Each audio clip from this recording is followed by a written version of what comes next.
হে আবু হানিফা, তুমি কি একমত যে ঈশ্বর চিরস্থায়ী, অপরিবর্তনীয় এবং স্বয়ংসম্পূর্ণ?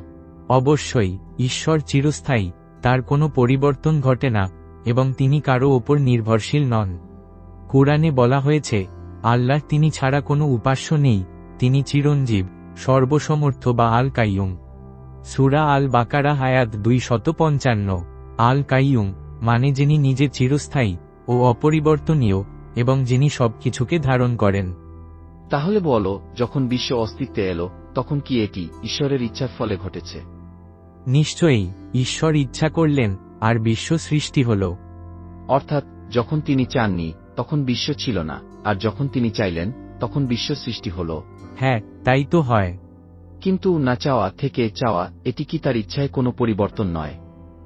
যদি পরিবর্তন ঘটে, তবে তিনি কি অপরিবর্তনীয় থাকতে পারেন? না, ঈশ্বরের ইচ্ছা চিরন্তন।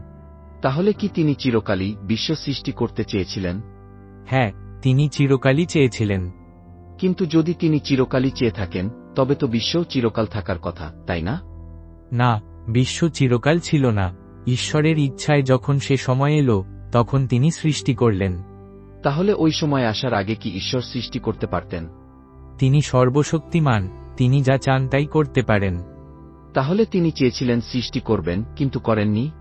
হ্যাঁ, কারণ সৃষ্টির একটি নির্ধারিত সময় আছে। কিন্তু যদি ঈশ্বর চিরকাল একই ইচ্ছা রাখেন, তবে নির্ধারিত সময়ের জন্য অপেক্ষা করা কেন প্রয়োজন? এটি কি তার ইচ্ছার উপর একটি সীমাবদ্ধতা আরোপ করছে না? কে বা কি তাকে তার ইচ্ছা বাস্তবায়নে বাধা দিয়ে রেখেছিল? ঈশ্বর সময়ের ঊর্ধ্বে।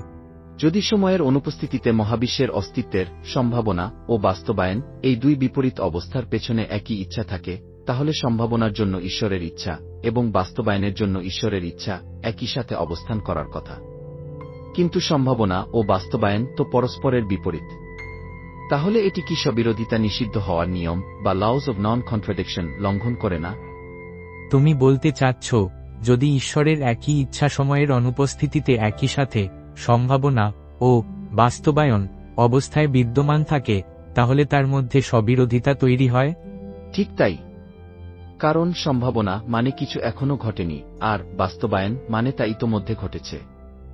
সময় ছাড়া এই দুইয়ের মধ্যে কোনো ধারাক্রম থাকতে পারে না, তাহলে তারা একই সাথে কিভাবে সত্য হতে পারে? কিন্তু ঈশ্বর তো সর্বশক্তিমান।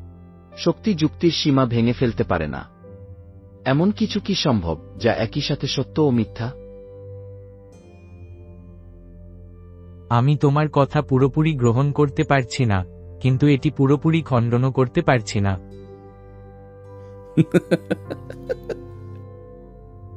এটিই হল উভয় সংকট, প্রিয় বন্ধু।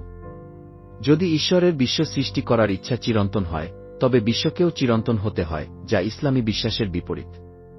আবার, যদি তিনি নির্দিষ্ট সময়ে সৃষ্টি করার সিদ্ধান্ত নিয়ে থাকেন, তবে তার ইচ্ছার মধ্যে পরিবর্তন ঘটে, যা তাকে অপরিবর্তনীয় থাকতে দেয় না। দুইয়ের একটিকে বেছে নিলেও তা তার স্বরূপের সাথে সাংঘর্ষিক হয়ে যায়।